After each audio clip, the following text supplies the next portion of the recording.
Good morning, everybody, and welcome to Chassidus in the morning, 15 minutes. Kunshus, Chassidus.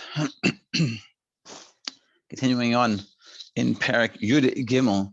So yesterday we went and we explained the Modeh Ani with the Chassidus Shetaich Modeh Ani, which is that Modeh Ani is such a high level that a Yid is constantly b'shleimus. His Modeh Ani is complete. Doesn't matter what happens to us, doesn't matter how impure we get or anything.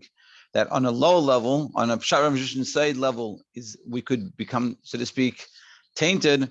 But the Modeh Ani is always complete. It's always good, and that's why it doesn't even know Hashem's name, because it's above names, and that's why we say we even with impure hands, because it's above impurity. And we explained how we can apply that to the simple meaning of Modeh Ani, that I'm thinking on Hashem and Neshama, that it's not just I'm thinking Hashem for Neshama, that I'm alive, not just I'm thinking to myself, Hashem, I'm alive. Like the saying, am I alive because I'm not dead? Or am I alive when I'm alive? So too, if that we're thinking Hashem, not just that we're alive that as a Yid, that we have the opportunity to turn mitzvahs, and that's what we're being thankful for, because it's not enough.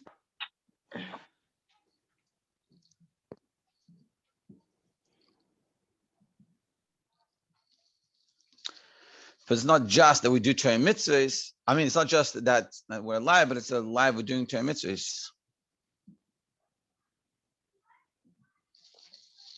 And that was how we added the Chassidus Shetaich to the simple pshat. It's not just we're alive, but we're alive with a neshama that we can do Torah mitzvahs. Like we gave the example of the son of a king being in the ban. Of course, he wouldn't be happy, and he wouldn't want to live. So too, with the neshama, it's not just with neshama, but we have a nefesh kiss, and that's why we're happy. So now let's understand the Chassidus Shetaich, how it comes and applies, how we put it in for the remez, which we talked about before, which is about Chassidus. So let's see. It's very interesting. So essentially, in short, he's going to ask a question on Chassidus. That's not a really good way of understanding Modeh Ani. It's not it doesn't match up very well. And Chassidus helps us understand it. Let's see.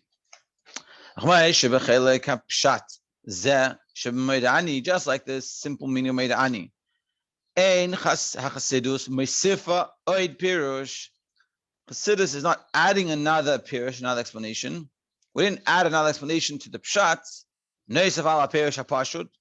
In addition to the simple meaning. Sharei gamal pi Chassidus hapirush the Modeh Ani kipshuta hu haida ala haChassidus b'nishmasim. Because also on the Chassidus Shetaich of Modeh Ani, in a simplistic sense, is thanking for us for the neshama. We didn't add to that thanking of the neshama. Ela shemabhira umeira perisha. But what we did was we shined light and we made it beautiful. We sharply clarified, as he translates down, and we illuminate zeh atzmoi al yidei hadgasha mahi nishmasei chayusei shel Yehudi. That we just added light and we stressed what is the neshama of a Yid. We said thank you for neshama. The Chassidus Shetaich is what neshama we're saying thank you for.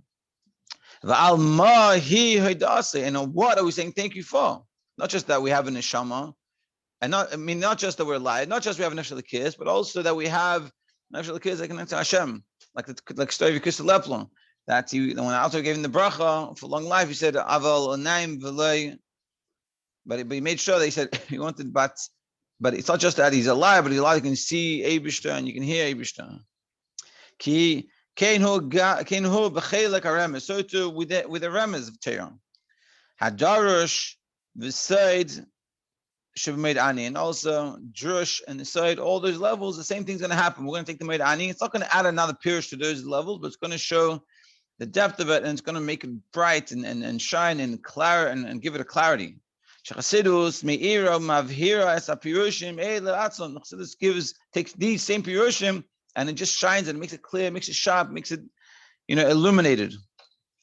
So now let's see the remez. Haremez shebachzaras neshama b'beike l'tchesamesim. So we said the simple hint, the remez pirush in Torah, or in this case of Modeh Ani, is the idea of tchesamesim, that every morning the neshama comes back. With Chassidus, who remez rachik b'yesei l'cher. With Chassidus, seem to be very distant hint between Modeh Ani and the idea of Chassidus. Why? First of all, Chassidus is when you literally die, whereas he was saying you're 1/60th of death. It's such a little comparison. Like it's not, it's like 1/60th is such a small percent.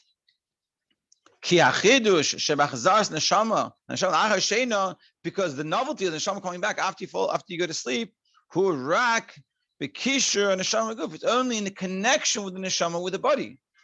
The neshama goes away for a little bit and comes back to the body, and not even all of it. It's only 1/60th. Whereas what's Chassidus? It's both the body and the soul. Not just the soul is coming back, the soul is being recreated, and also the body is being recreated. Why? Because before you pass away, before you come back, there's only the luz burn. You only have one burn, and from that burn, he's going to recreate you. So Chassidus is that you're recreating a body. When we wake up from our sleep, our body is not recreated. We didn't take an empty, a one burn and create a new body from it. We're still alive. We still have, we still exist. It's just neshama coming back, and 1/60th of it really. It's not even a full Chassidus. When we say move on, so this understood. Shegab b'nishmasei shaneshama v'aguf heim b'chlal be'erech sheyachas elazeh. So therefore, the neshama and the body, which is connected to each other, shinui ikri is going to be in a fundamental change by Chassidus. Ubizman hatzchia yibane me'etzem zeh guf shalim, and when Chassidus comes, we're going to create a whole new body, complete body from this burn. Val derech zeh gam b'neshama, so too with the neshama. Ta'avar derech kama inyanim. So to the neshama will, so to speak, be created, will be built, going through some places, and then it'll be coming to the body. Whereas what happens now when we wake up, then nothing happened to the neshama, nothing happened to the body. It didn't go away. It didn't lose anything. It's always there. So the Rebbe is saying the simple way of understanding Chassidus, the remnants of Chassidus, is very difficult. And therefore the harem haChassidus neshama Chassidus rak siman b'alma. It's only a sign. It's not really a good way of understanding. It's just like a sign. So now we'll see how Chassidus gives us the ability to understand this properly. Chassidus comes and explains. Shegam b'haChassidus neshama. So too when the neshama comes back. It's not just the fact that the neshama comes back into the body, to the body and the soul themselves. That's why we say that every morning a person becomes a new creation. Yeah, like it says in a few places. Shulchan Aruch. Ki b'chol rega v'rega mishaves kol habriya mechadash mamish k'moy b'mash reishis. Why? Why is it that every morning it's new? Because it really, essentially, every single moment, as we learned in Chassidus, every single moment is like a recreation. And it's like Bria Reish Mayin. It's like voracious. It's like creation of the world. Every single moment. But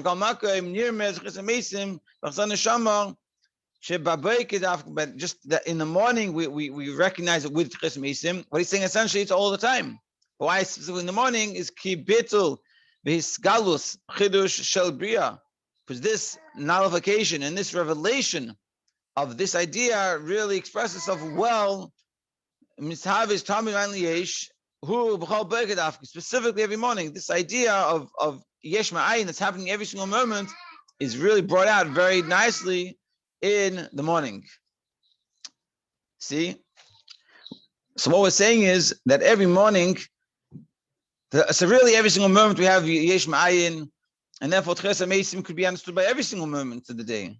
The fact that the neshama goes away, and the fact that everything is being recreated every single moment, That's a perfect example of Chassidus Mason. But we're saying it's not a very clear one. You don't notice it as much. Whereas in the morning you notice it, and you see how that concept is a Chassidish concept. It's the essence, and he's going to explain that.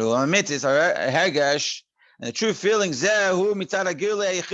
able to feel this and to recognize this is specific from the level of Yechidah. Because the Daled Bechina is never Ruach Neshama Chaya, because there's lower, 4 levels. Since they themselves are in the world, Nefesh, Vasiya, you have the Nefesh, which is connected to the world of Asiya, Ruach, Yitzira, the level of Ruach, connected to the world of Yitzira, Neshama Bria, V'chaya Batzilus, all connected to a world. So Harei Mash and Nigash Etzlam Bipshitus, who, what do they simply feel? Sheish Aleim Tam. There's a reason. Make sure it's the right page. Yeah, sorry.